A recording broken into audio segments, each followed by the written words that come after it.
Oh, good morning. If you guys have seen my previous videos, you'll know that I'm currently touring around New Zealand, and part of the process that I really enjoyed was putting together all the stuff, getting all the gear, buying the bags for the bike, and if you guys are watching this video, then you probably find that just as interesting. So what I'm going to do today is run through absolutely everything that I've got with me, whether it's for biking or camping. Hopefully this video comes out okay. I've had to find a bit of shade because it's absolutely boiling. It's only 9 o'clock in the morning and it's so hot. So hopefully you can see everything, but otherwise, let's jump into it. So the first thing is obviously the bike. This is the Royal Enfield Himalayan. I think it's 440 cc's. I've not got Wi-Fi out here, but what I'll do is when I'm editing it, I'll put some comments on the screen for whatever I get wrong. And absolutely everything that I'm using will be linked in the description. So that's the bike. This is just a rental, and the rental did come with panniers. It did have back panniers as well, but I asked them to take those off. And then the tank bag and the main bag are both mine. So to start, we have the Rhino Walk tank bag. And before I landed here, I did a quick video on my phone just to show you everything that's in there. So you can see this is the Rhino Walk tank bag. It does have a little padlock option here, more for peace of mind than anything. And then inside I have all of my camera gear. Here's what we have inside. So I've got a plug and a charger and all of these straps because this bag can turn into a backpack. Then I've got charging cables and chargers. This is my SSD in a little case. I've then obviously got the drone controller. This is my Kindle, my passport, the A7C, a little tripod. These, if I just move this out of the way, these are my speakers for the helmet. And having speakers has genuinely been such a game changer. Sometimes these 4-hour drives can get a bit long, so having a bit of music definitely makes it a bit more fun. Then we have sunglasses in the sunglasses case, the mic, drone batteries, AirPods, a head torch, and a little tripod extender thing in the back there. Right, so that all packs away like this. Then in the side, I've got a little carry case for batteries and USBs, that kind of stuff, all in there. There's a little power bank in there as well. And on the other side, we have a rain cover, a snood, and a couple of cables, which is how I power my phone. There's a little USB port here, and my phone just sits on top here. And obviously I'm using my phone to record right now, but I can show you guys in here. You can see there's a little clip on the back of my phone that just clips into one of these slots, and that keeps my phone nice and secure so I can use it for directions. It attaches with these clips here and here, that just goes around the neck, and then you've got these two side clips here and here, and that just keeps it all in place. It's pretty sturdy. I've had no problems with it so far, and it's really easy to just quickly clip these off, take it with you wherever you're going. So the next thing I want to talk through is my actual bike gear. Because it's boiling, hopefully I can run through this quickly and then I can take it all off because I'm sweating buckets. But to start, I have the helmet. This is the Shui XE0, I think. And what I've got on here is a detachable visor. Now, I absolutely love the Shui. Let me come a bit closer for this. We've got the Shui with the visor. This just comes off. This was just a third-party online one. And then in here, we've got the inbuilt visor. I'll also wear this with a pair of sunglasses on the inside, or I just go on with the full face thing. Having this as an additional windshield is amazing because when I am at high speeds and when it is really windy, you do get a bit of wind in your face, as you'd expect, but also quite a lot of noise. So having this as a shield helps. But if I do have that on, because it is third party, then I always keep this visor down more for protection in case anything flies in my face. The final thing I have in this helmet is two little speakers, one on each ear, and having music while I'm riding is such a game changer. I couldn't ride without it, especially when I'm doing 4-hour drives. Having music is a definite must for me. Hello. Hi, wet dog. Ah. Right, the next thing to talk through are the gloves. So I've just got this pair of Oxford gloves. They are summer gloves, leather insides and I guess denim or something on the outside. They've got this little rib bit on the back for your knuckles. Super lightweight and not too hot for when you're riding. Next, we have this Belstaff jacket. This is super, super important for Australia and New Zealand. It is vented. You can see this whole jacket is vented, which means I get tons of airflow, keeping me nice and cool. Then for jeans, I have Oxford jeans. They do have padding in them. I don't have the pads in at the minute just because I'm about to take the bike back, which is just around the corner. But super, super comfy jeans. Again, nice and lightweight and keeping me nice and cool. Finally, for boots, I have got these Merlin boots, which are super chunky. They've got a metal plate in them, so they're not gonna get crushed if the bike falls on your toes. They are ankle boots. They're a bit warm, I'm not gonna lie. I do get sweaty feet, but that's something that I'm not gonna compromise on. Keeping myself nice and safe is super, super important. Right, back to the bike. Right, so back at the bike, we've got two rucksacks at the back. This is just a generic Gymshark rucksack, and this is the Oxford's Water T70 or Air T70 roll bag, which has been absolutely perfect. And what I will do is I'll grab my phone and record a little video so you can see how this guy is attached. So here's the back of the bike, and you can see the first thing is this luggage strap. That's been super, super helpful. It just clips on, clips off. It does have a lock on it. Not that that's stopping anyone from robbing anything. It's just more for peace of mind and to keep it nice and secure. Then the T70 is attached with these four straps here. So you've got 1, 2, 3, and 4. And that keeps it nice and secure. This then has a couple more straps under here, which if I unclip, we can see this rucksack will come straight off. There we go.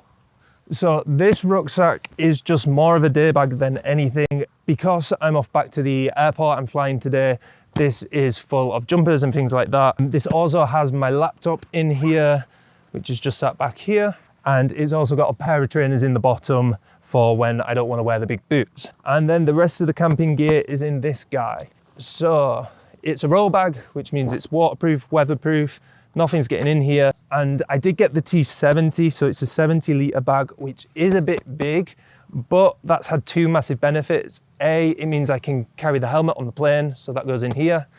And B, when I'm in the tent, I've got plenty of room. I don't have to make sure everything's in the right place. I can just chuck it all in and then everything's ready to go. So what's in the bag? First things first is the tent, and this is the Nature Hike. I think it's the Mongar 2, maybe I got that wrong. But this has been a great tent. It's a 2-man tent. I wanted a 2-man so I could keep all of my stuff, get it off the bike into the tent, and I just have that all down the side of my sleeping mat. I actually recorded a video this morning of myself when I was in the tent, so I'll throw that on screen now. Hello, good morning. So I've just woken up for my final day in New Zealand, and before I packed down the tent, I thought I'd give you guys a quick tour. So let me flip this camera around. So this is what the tent looks like from the inside. You can see we've got one door here and one door here, and then one of my favourite things about this tent is this little canopy up top. So I just keep my phone, my keys and bits and bobs up there. You can then see I've got this light as well, which has been super helpful, and that just hooks up there as well. Then we have the sleeping bag, the sleeping mat, the bike bag, all of the bike gear, obviously toiletries and my helmet. Then we've got some water, some flip-flops.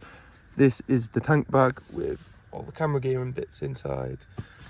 And then we have my sleeping bag, which has usually my earplugs, my mask and my skins. My day bag, some sun cream and bug spray and hay fever stuff, plus a toothbrush. and a jacket just in case I was a bit cold in the night. And finally, my 2 luggage carriers, which I've been using for pillows. And yeah, that's it. Oh, and also, just as a quick fashion show, this is what I've been sleeping in. So you can see I've got buff fleeces on, a t-shirt, and then these lovely little pants and some fluffy socks, which have been keeping me super warm. And then this is the little campsite. There's the bike. That's the tent. Perfect. Okay, so from that video, you can kind of guess what's going to come out of here next. We've got things like these packing cubes. These are full of clothes. I do probably have more clothes than I need, but that's because I knew New Zealand was going to be a bit colder. Australia is obviously going to be a lot hotter.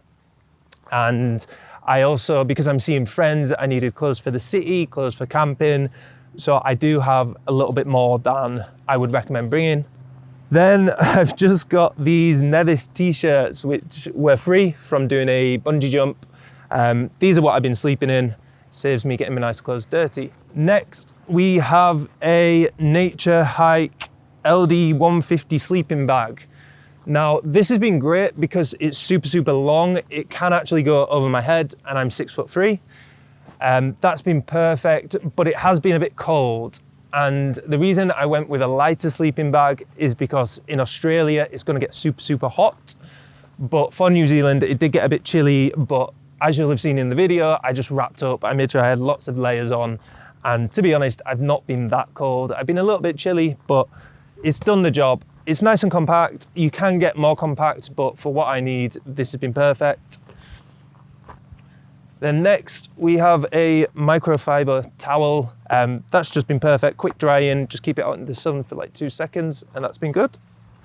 Next, we have this tiny little bag. This just has my sleeping mask, my earplugs, and skins or long johns, thermals, whatever you want to call them, just in case it does get a bit too cold. Next, we have the toiletries bag. I've got this tiny little bag which has a useful little hook, so you can just hang it up. Just all the essentials, body wash, toothbrush, all that kind of stuff. Then we have the sleeping mat. Now, when I was doing my research online, what I found was the key to keeping you warm at night was getting you away from the ground, unless you go for the more expensive ones that have like vents or whatever you call them. But so I just got a cheap one. It's super long. I think it's about 7 foot, which is the whole length of this tent. And it keeps me at least 15 centimeters off the ground, which has been perfect. It's been super comfortable, no complaints. And again, I've not had a cold bum in the night, so that's been perfect. My only advice when it comes to sleeping mats would be to get a electronic pump. I've just got a little USB pump somewhere in here, and then top it up with a few breaths, and it should be perfect. Rattling on through, we have a wet bag that's just got my swim shorts in it. So next we have a hat, some fluffy socks, and a hot water bottle, again, just in case it gets cold. And then I don't know what you call these, the things that go on top of a gas cooker, that lives in here. I got one that's got its own lighter in it, which has been super useful. And obviously, like I said, the gas canister did live in there, but I've run out of that now. So finally, we have some camping gear. In here is a collapsible table.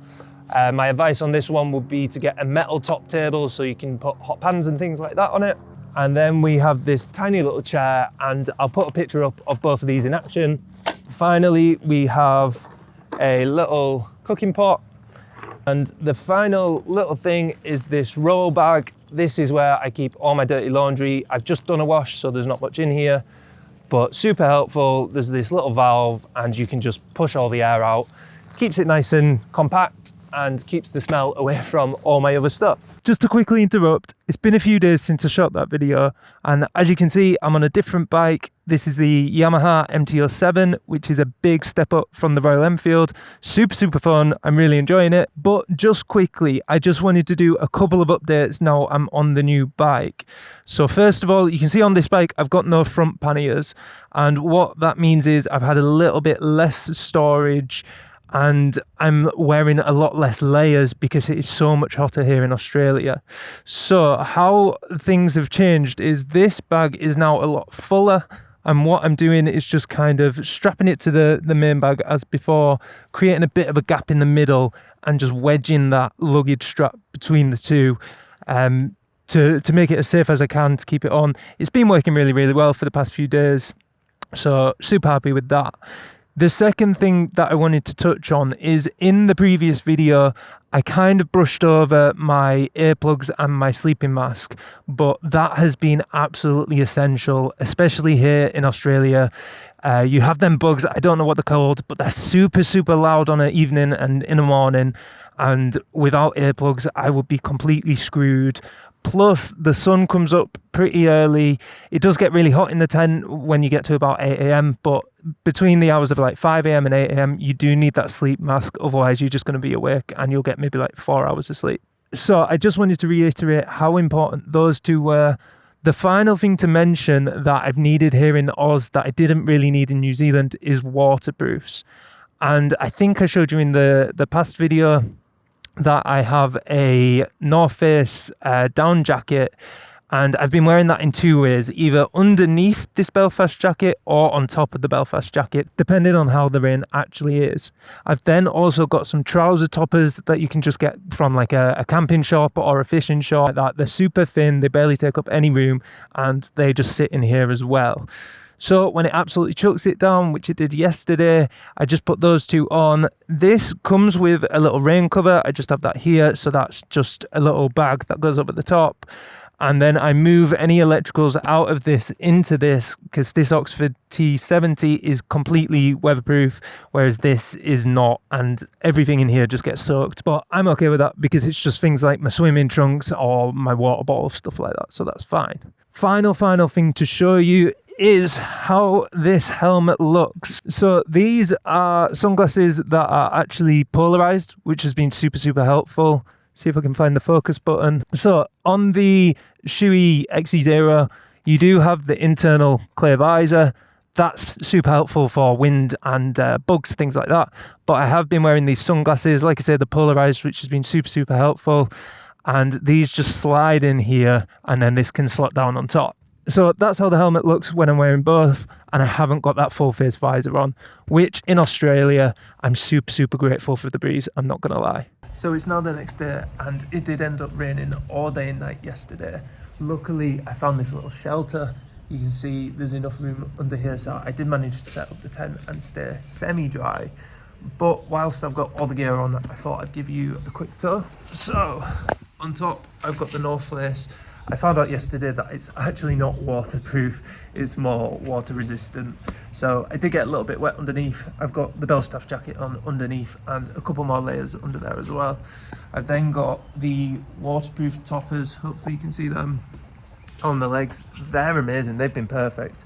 Keeping my jeans dry was a really, really huge benefit, I guess, because soggy jeans, putting them on the next day would have been horrible. They're absolutely bone dry, so that's been really good. So the final thing to talk about is these gloves.